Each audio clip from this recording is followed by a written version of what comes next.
WBUR Podcasts, Boston.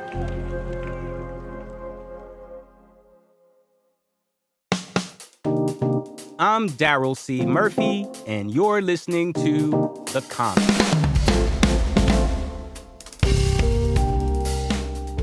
Well, it's almost here, Inauguration Day. On January 20th, President-elect Donald Trump is set to take the reins from outgoing President Joe Biden and make his return to the Oval Office. And this Inauguration Day hits a little different because it falls on Dr. Martin Luther King Day. So basically, as the nation honors a man who faced some of the worst racial resentment in the pursuit of justice and equality for all, a man who openly used racial resentment to obtain power for himself will receive the national honor for being president. Again, this is not the first time a presidential inauguration has fallen on MLK Day, and Trump is definitely not the first to use racial animosity for political gain. But I want to take this opportunity to kind of step back and look at King's legacy, its longevity, how he's remembered, and if we'll ever truly see the progress he's envisioned. So I reached out to Donathan Brown. He's vice provost for faculty diversity at Northeastern University and co-editor of Dream and Legacy, Revisiting King in the Post-Civil Rights Era, Volume 1 and Volume 2, which came out last August. So Donathan, thank you so much for being here. Absolutely. Thank you. So I got to ask you, does MLK Day falling on Trump's inauguration have any significance to you? How does that hit you? I think it's largely emblematic as to where we are as a society, what we accept, and where we stand. And I think writ large, it says to us two things. One, the journey is not over.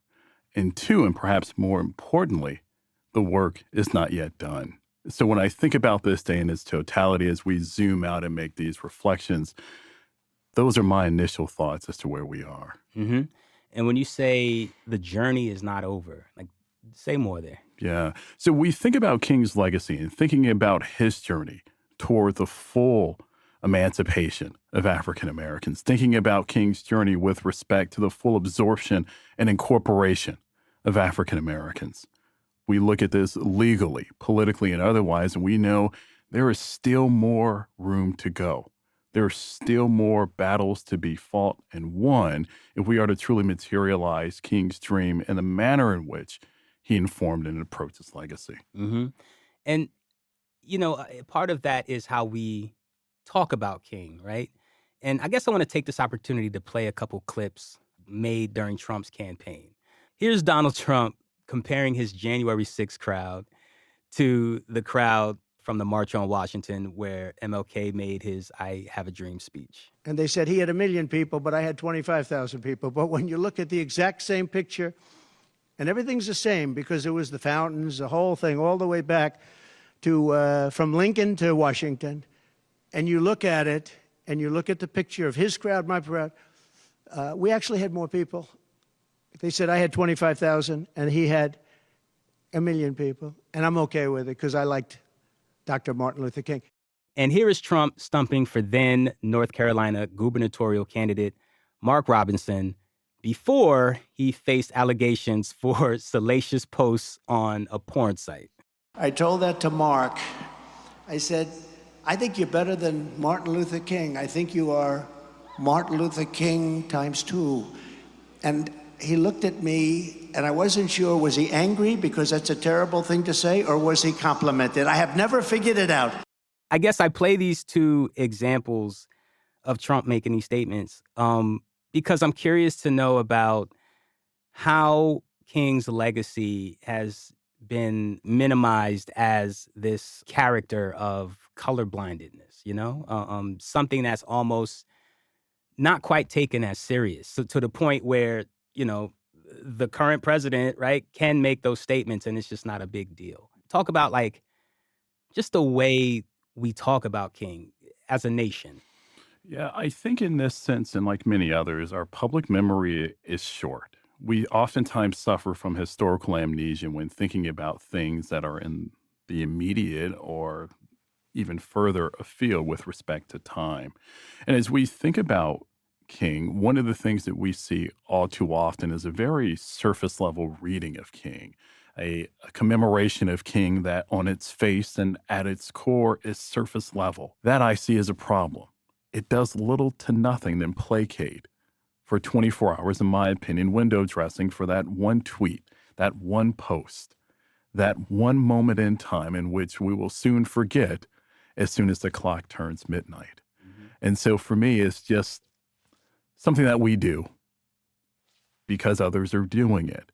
But whether or not we actually hold those values to be true or real and how we materialize those, if we do at all, is really a larger question that I'm always interested in engaging. Mm-hmm. And I want to talk about the value of King because in that shrinking, we leave out this larger context. To set up this question, I want to play this clip where Dr. Martin Luther King spoke with NBC News about the new phase of the struggle for genuine equality in this 1967 interview. These young people are saying that there must be a restructuring of the architecture of our society where values are concerned. And with this, I would agree with. So in the quest for integration, I think we can offer our whole nation something because there are three evils in our nation. It's not only racism, but economic exploitation of poverty would be one, and then militarism. And I think in a sense, and in a very real sense, these three are tied inextricably together, and we aren't going to get rid of one without getting rid of the other. So that's a much larger build out from I Have a Dream. Because now we're going past racism. We're getting into capitalism and imperialism. And I would love for you to talk about, as somebody who studies King, how you understand King in his fullness. I think in many ways, King called upon us to engage in a public and collective reimagining of the rights that we hold so dear to us as Americans. What I really admire about King is this particular moment in time where we see him repeatedly call the question about where we are as a society and what we accept as a society. On paper, we give this nod to the idea of equality for all, give a nod to freedom of expression and peaceful assemblement, among other things. But in reality, we know through historic examples, past and present, that that was not the case, that protect and serve was really just for some and not all. I'm talking about policing. Absolutely. Talking about policing, but more broadly, rights withheld. They existed on paper, but not in person. And so when I think about King and I think about his contributions, not only his public orations, but the work that he did to try to implement public policy was largely about the full incorporation of people, making sure that America was living up to his promise. And when it did not, King was there to call it as he saw it and to remind individuals that we still have a long way to go if we are to live and honestly uphold the values that we hold so true to us as a society. So I want to ask about the actual MLK Holiday, which was signed into law in 1983 by then President Ronald Reagan. But first, I want to play this cut of Reagan making an address on Martin Luther King Day in 1987. Today, the job that Martin Luther King Jr. started is ours to finish. We're counting on you, the young people of the United States, to have the courage and commitment to do what is right. As recent unfortunate events have demonstrated, we cannot be complacent about racism and bigotry. And I would challenge all of you to pledge yourselves to building an America where incidents of racial hatred do not happen because racism has been banned not just from the law books, but from the hearts of the people. I understand that the proposal for a Martin Luther King Day holiday came in 1968, just days after his assassination. It was introduced by Congressman John Conyers. And 15 years later, Reagan signed it into law. It strikes me as odd, right? The juxtaposition of those two characters. And I'm just curious to know how you see that. Like, was there some sort of political game at play for Reagan? Yeah, when listening to the clip, I think what's fascinating here is that he calls upon the young people as opposed to members of Congress who can write laws, who can appropriate dollars and cents to causes that further propel us deeper, closer faster to the implementation of King's dream. And so when I think about that clip and I think about this in its entirety, it's great to have a public commemoration. But what more? Where else? Where do we go from here? Right? Because it's simply not enough, in my view, to simply be in name only, as this one strikes me as. And I asked that because, Reagan initially opposed a national holiday for Martin Luther King.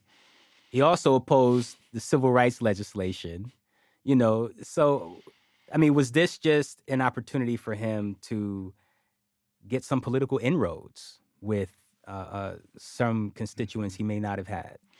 Possibly. This has always been looked at by some as an empty gesture, if you will, to say, look, here's what I've done on this topic, on this issue. I promoted and elevated Martin Luther King, and it looks something like this. But that unto itself, I argue, is simply not enough. And again, where do we go from here? What sort of actions follow up on this sort of declaration, this proclamation of King? And for me, that's where things begin to fall flat.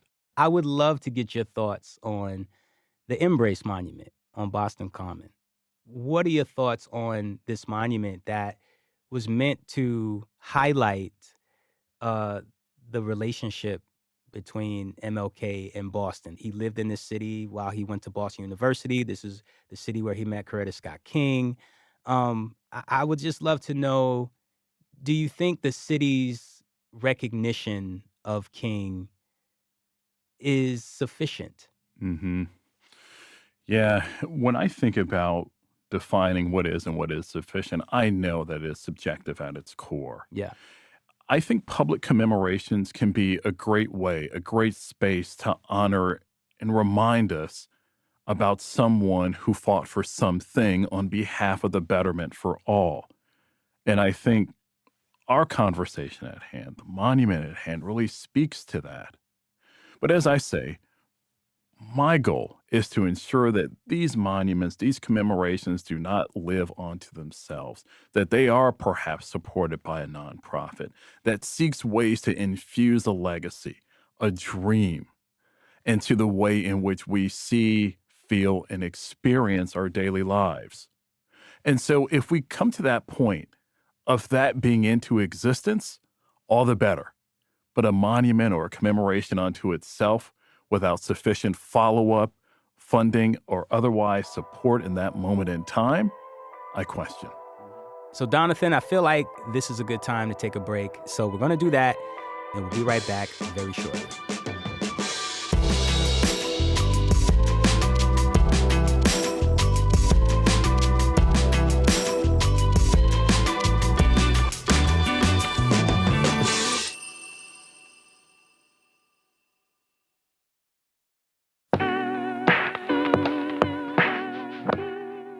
And we're back with more from Donathan Brown. I would love to talk a little bit about the book, because I think the book, Dream and Legacy, the 2 volumes of essays, really try to contextualize King into the now, into modern times. So I guess just tell us more about it. Yeah. So our goal was simple. If we were to bring King's legacy from past to present, how would King respond to a series of political developments with respect to voting rights, with respect to police brutality, along with a series of other policy domains that he actively engaged? Our goal here was to ensure that King did not simply exist in the past alone. And that's interesting because we talked, and one of the first things you said that caught my ear was that when we talk about King, when people talk about King, they like to keep him in the past. Yes. And your book is addressing that. Absolutely. Absolutely. And we wanted to ensure individuals understood that there is a relationship between past and present, that King speaks today in a variety of manners and platforms that very much address 2024, 2025, as it did in 1960. Right? And we wanted to reimagine and recreate the spirit in the contemporary form that King speaks to us today, and doing so in the manner that scholars apply the philosophy and the legacy of King to their interpretation of policy developments in a broad array of engagements. You're talking about voting rights, right? Mm-hmm. Talking about police brutality, talking Absolutely. about income inequality. Yep. Where am I missing? You even mentioned the Middle East. Mm-hmm. Healthcare. Healthcare. Mm-hmm. Yeah. So you're hitting on all these very big topics. Yeah, absolutely. And the question is, where do we go from here? Now that we have brought King from past to present in a series of policy domains that you just listed, and our goal is to start that conversation to perhaps better inform that collective reimagining on public policy to further implement King's dream. Because as far as we've come, we continue to see retrogressions in public policy, moves in areas that pull us right back into the past while we're striving for the future. And for us, that's critically important for us to do as we think about King's legacy. How do we continue to push it forward? So with that, you wrote this book. How else are you pushing people to go beyond the monuments, to go beyond the day, to go beyond I have a dream?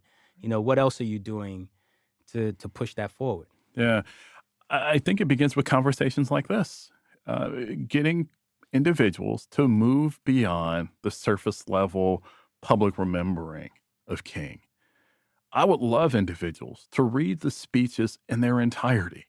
And I think that's one of the greatest things about this book is not only do we engage King and his legacy cover to cover, but more importantly, and what I find missing oftentimes, is individuals engaging in public policy from cover to cover.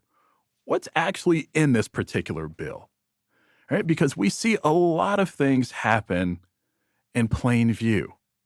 But are we paying attention? Are we dialing into the details beyond the headlines? And for some people, the answer is no. We don't know what's in the law until it becomes law. And at that point, we find ourselves chasing something that we could have gotten in front of before it got to this point. What's the one public policy issue where you would just love to hear King speak on if you could? Just one. If there was one, I would perhaps reframe the conversation around voting. And here's why. We've heard for the past 4, 8, 10 years this common refrain of widespread voter fraud. And we use this refrain to disenfranchise individuals with laws pertaining to voter identification. Now, if we look at this for what it is, we see the outcomes as they are. It is retrogressive at its core when we talk about communities of color, individuals who are impoverished, younger individuals, and so forth. But what's the goal? What's the intent? Because we have yet to see systemic evidence that voter fraud is true or real. But what we have seen are efforts to disenfranchise individuals around the country. And we have to ask ourselves why. Why are we focusing on removing the ballot when King and others fought so vigorously to enfranchise the population? So here is an area in which I believe a rendering of King will be so much needed as individuals pay homage to King while at the same time supporting legislation that's antithetical to King's dream. You have any plans for MLK Day? Well, I will be glued to all sorts of social media devices, televisions and all, because I'm very curious as to the public and private remarks, particularly as mentioned before, the corporations that have pulled back on diversity, equity, and inclusion. I'm curious what President-elect Donald Trump will say with his comparison, of course, Mark Robinson as Martin Luther King on steroids. I'm very curious to see how we as a nation grapple with where we are and what we allow to become true and real. So my goal is to begin to track that as much as possible. And you never know. Maybe another book will spin out of this as well. Donathan, this has truly been a pleasure. Thank you so much for coming through to the Common and talking to us. Of course. Thank you. That's Vice Provost for Faculty Diversity at Northeastern University and co-editor of Dream and Legacy, Revisiting King in the Post-Civil Rights Era, Volume 1 and 2, Donathan Brown. And that's our show for today. Thank you so much for listening to The Common, which is produced by Franny Monahan, and it's mixed by Marquise Neal, and is edited by Yasmin Ammer. And our theme music is Me, from Hisu. And from the newsroom of WBUR, I'm your host, Daryl C. Murphy. I will talk to you next week.